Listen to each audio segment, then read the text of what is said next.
All right, my friends, Brian with VetteSource back here again, as we are going to go ahead and spend our time today removing the fuel rail here from our Marine 496 engine so that we can actually use the correct fuel rail for this application, which would be sorry, no return line versus a return line on this earlier fuel rail from the O2. And of course the injectors on this Marine motor are a little bit bigger, so I'm probably going to go ahead and start out on this build for the truck. If you have not seen, this is going into our Yukon XL 2500 with a 496. We're going to go ahead and use this original fuel rail from the 04 with the smaller injectors to see how she runs and see if we don't need a tune on it, custom tune, excuse me, versus trying to use this rail with plugging off that return line and using the bigger injectors. So the one thing I do like about some of the LS architecture that is on these engines is that the fuel rails are just stupid easy to get to, versus the first generation fuel rails for fuel injection. I'm thinking Ford 5.0, TPI. Of course, you guys have seen me on my TPI videos, on which my never-ending project is still going on over there in the corner. But where the fuel rail was buried halfway under the intake manifold, the LS architecture, the fuel rail is right here up on top, and amazingly enough even has a standalone harness, so that basically once I pull these 4 10mm screws out of here, this rail with a little bit of persuasion is going to come straight up here, and the harness is going to come with it. It's attached to the rail. So without further ado, we can just talk our way through this as we start working on it. So we're just going to go ahead and remove our 4 retaining screws. Like I said, I do like this a lot. One thing about LS stuff that really makes it much more convenient, and that was the biggest thing as people moved into LS, was they were shocked how easy it was to work on versus the earlier generation small block Chevy, small block Ford, whatever. And the assembly of the motors was extremely easy, with dry gaskets and other things like that that make it user-friendly. And I don't even want to call it user-friendly. What it did was it made it easier for the techs on the line to locate and replace equipment, and you know, for the fact that they were able to adapt quite a few of this LS architecture onto our Generation 7 Big Block Chevy here was quite impressive. In fact, I think they even managed to get the dry gaskets on this Big Block Chevy, which if you haven't seen before, I do have a video on this. This is a Gen 7 81496, and if you've never been with me before, this is the first time you're watching me, my name is Brian. Obviously I'm with VetteSource. This is my business, and what we do here is I'm primarily in the salvage end of the Corvette business, and what I do is I take on also interesting projects that I picked up along the way, and this is one of them that I picked up, this 8.1 Yukon. That's really neat. So you can see here as I take those off, this rail is literally just pulling right out of there without any issues. Let's see if this other side cooperates with me just as well. Come on, guy. Now, and also, if you guys ever have any questions, I have a lot of people that end up having technical questions for me. If you ever have questions, just go ahead and look in my description box below. You will find my number, my email address there, and you can always call me and talk to me about Corvette related stuff, or if you're looking for parts. I have a large amount of Corvette parts I've collected over the last 20 plus years I've been doing this, so there's always something there for you. Now the other thing too I'm going to have to block off on this motor is the this extra passage that goes back into our fuel pressure regulator. I'm going to leave this, I think I'm going to leave this on the motor side, yeah, for now. Our new one doesn't have it, but look at this, look how easy this is. This is ridiculous. You know, I'm not even 5 minutes in and I've got the rail out with the injectors and with the harness as well. That is really slick, guys. I am going to say I give the engineers props for this, because I think that's quite impressive.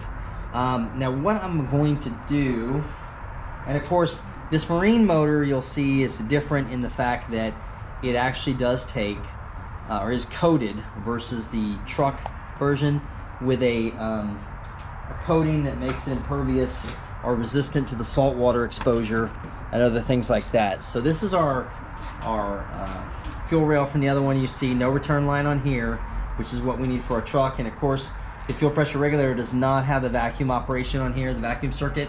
So this one I'm just gonna end up plugging off. And actually I have the plug on our other motor. What I'm gonna do right now is I'm just kind of test fitting, if I can remember where I was at here. Okay, there we go. Test fitting as we put this back on here. And everything looks nice. Yeah, everything looks really good. Okay, let's get that out of the way. Excellent. Okay, so we've got that. See, I always go a little bit extra lengths, guys, just because I want to make sure there's not a problem before I get in here. So this is actually, to me, a fun project. You guys have watched me a long time, you know I really like my Corvette stuff, but I do like the trucks with the big motors in them. I appreciate diesels. I'm not much of a, for me, diesels have never been an option, just because I really wasn't interested in having to deal with some of the problems that come up with diesels when they break, or the costs associated with it. Not that they're not great, dependable motors, but I always like the simplicity of gas. That's just me. Okay, so that goes in there. Look at how easy that is, okay? Now what I will do real quick for this video is I'm going to show you how the injectors place in here, and you can see where the harness is. And once I place the injectors, that's essentially going to be it for this. I just need to match up, make sure my plugs are in the right spot, and go from there. So let me go grab my injectors from this rail, the smaller injectors, and I'll be right back. Okay, we're set up here with our fuel rail that we're going to be using, and injectors, of course, separated out just because I'm OCD like that. So here's our original injectors. And another thing I really cannot complain is, now you saw under the hood of that truck when I showed it, that's an injector with 211,000 miles on it. That thing is super clean. I'm just gonna put them straight in there. Like I said, when I was detailing the build we were doing this, I'm really not doing a whole lot of extra prep on this. I'm just gonna run it and let's see how the chips fall. You know, if we need to tear it back apart, we need to tear it back apart. Let's go ahead and show you the other way too. These fuel injectors are ridiculously simple compared to the others. So you can see this is just a slide clip right here, okay? And the injector just straight down in there, into there. So all I'm doing here is a basic clean to make sure. Now I did pre-clean this before I came on camera, got it all degreased and everything. Just a little bit of Dawn. To me, it works for me. I recommend it. Just put a little tiny bit, just a soap in there. And then what you can do, slide that injector in there. It's in, and I'm almost certain, I'm thinking in my mind as I'm upside down here. You put that on there like that. Put the clip back on there. What am I missing here? Hang on.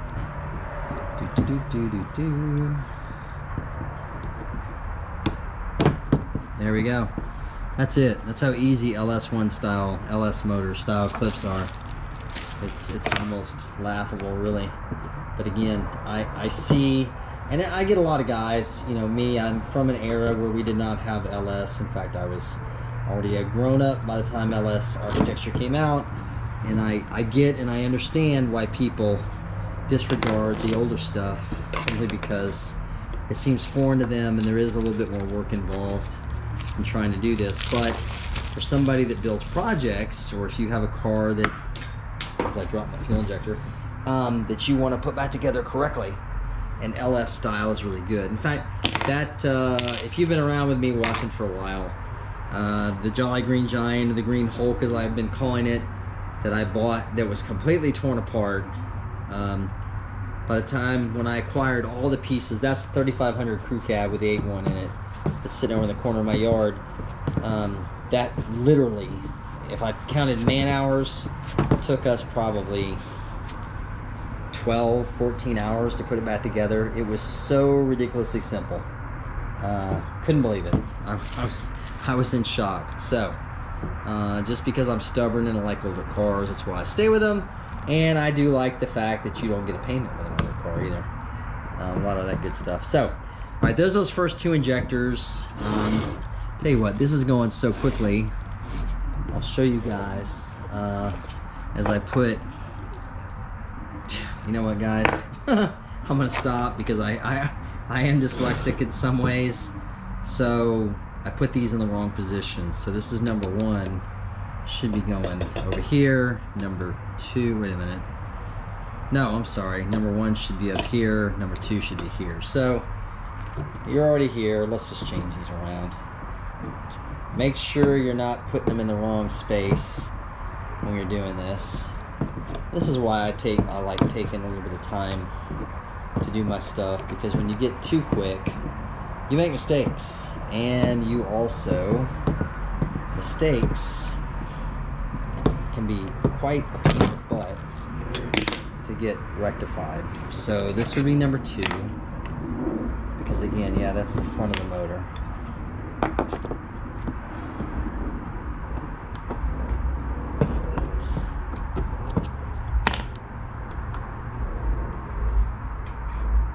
See how easy that goes in there.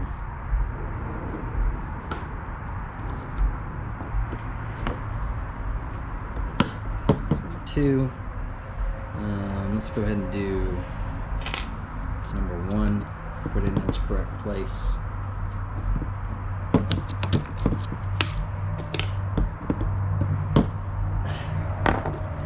Keep forgetting the clips on there.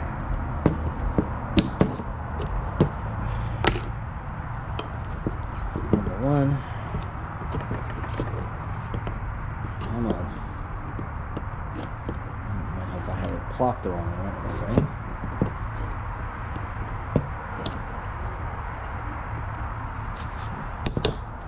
There's number 1. Number 3.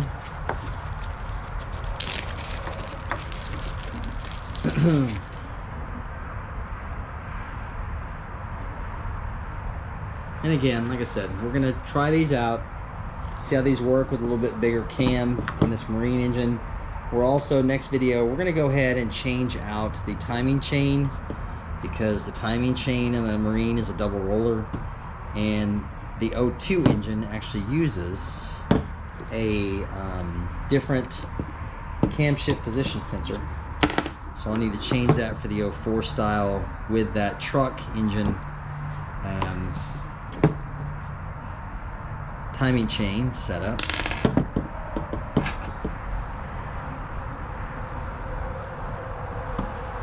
Just realized you can't really see what I'm doing because my hands are in the way.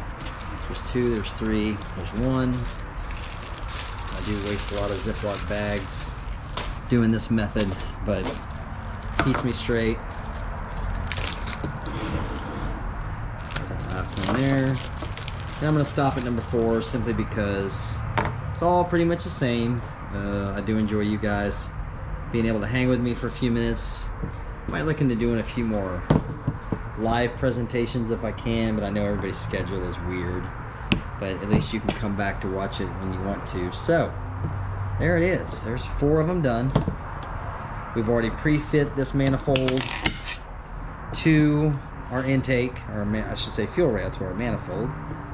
And we're good. So, that's how simple an LS manifold is. Now, when I do eventually make a video for our finishing up our TPI project over there, which has become a long-term project, you'll see that trying to put the fuel rails back together is a much more complex affair. And if I have this extra one sitting here, I'll do a comparison so you can see how different they are. But anyway, guys, I'm gonna wrap things up because the wife and kids are looking to go out for a meal tonight, and I told them I'd be done quickly, so I'll get this done. So I will bid adieu, goodbye to everybody, and I want to thank everybody again for watching. And I will catch up with you next week when we start playing with the camshaft and crankshaft sprocket and chain and timing chain and get all that done. So till then, I'll see you guys then. Thanks for watching.